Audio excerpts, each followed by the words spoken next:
Okay, next.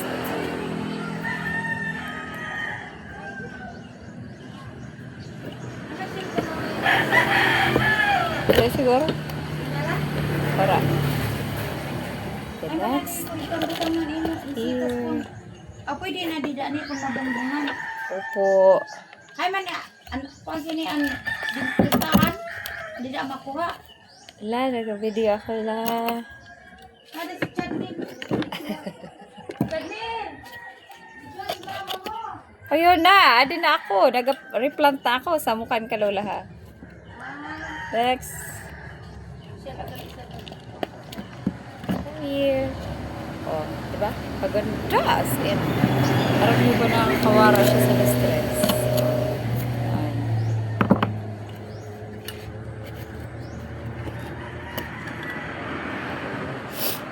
Ayan. See?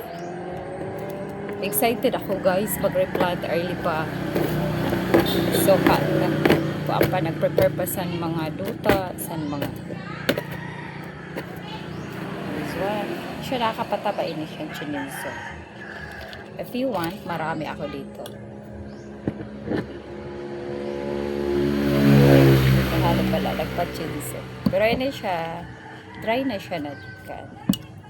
Chinenso. So, di na siya kaayo maduga. So, fertile na siya kaayo ang soil. Oh, diba?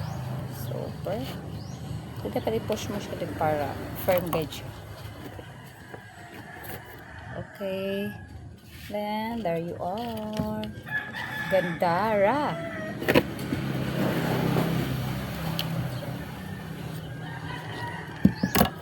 Okay. Isa ka nail spade, guys. Kabali, wala kayo yan.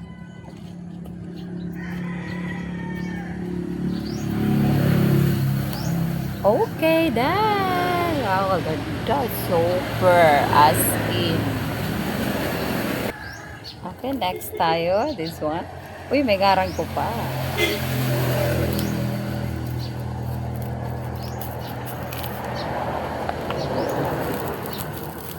Nakakaganda ng umaga ang mga plants. As in. Thank you, Ma'am Che. So, duha siya kapuno. I'm gonna use this one first. This one, okay? Kaming pan, mga big pots ko.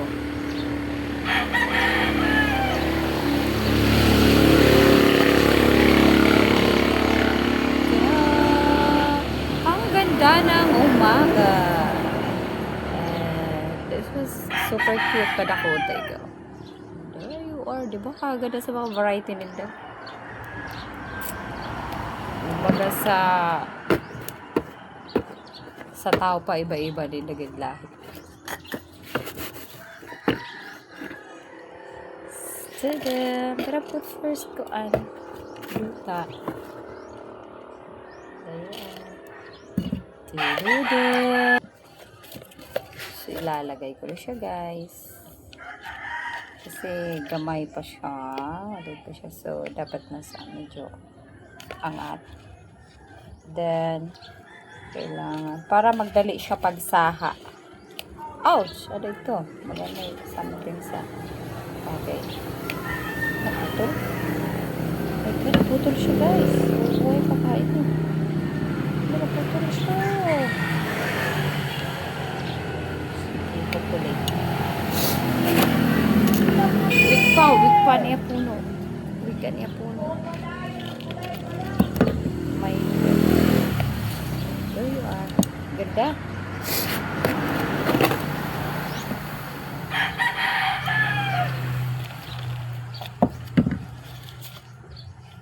Okay. Ganda.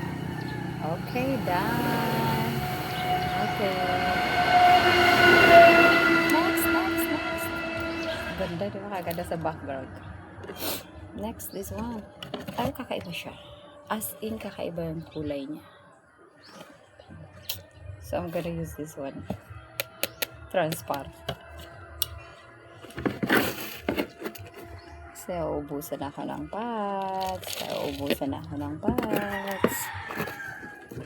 So, Ganda.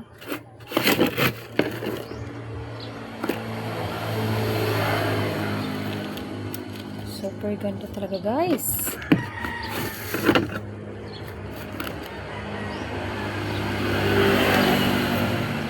Makakasla siya sa duta, in fairness. Pero, syempre, pag love mo ang plants, ang ganda, my God.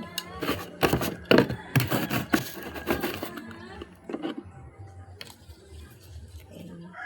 Kailangan siya punuin.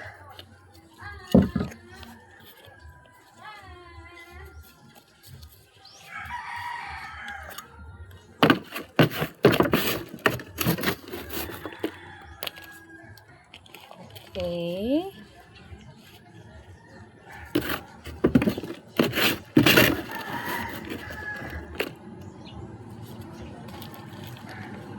Super ganda, guys. My God. Ayusin ko lang na walang masisira. Sa ganda. Oh, paganda sa mga dahon. Lambot na lang.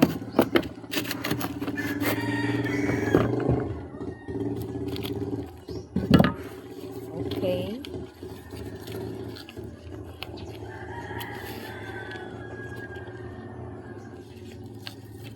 Tangkasan ko ng ngaran. Okay.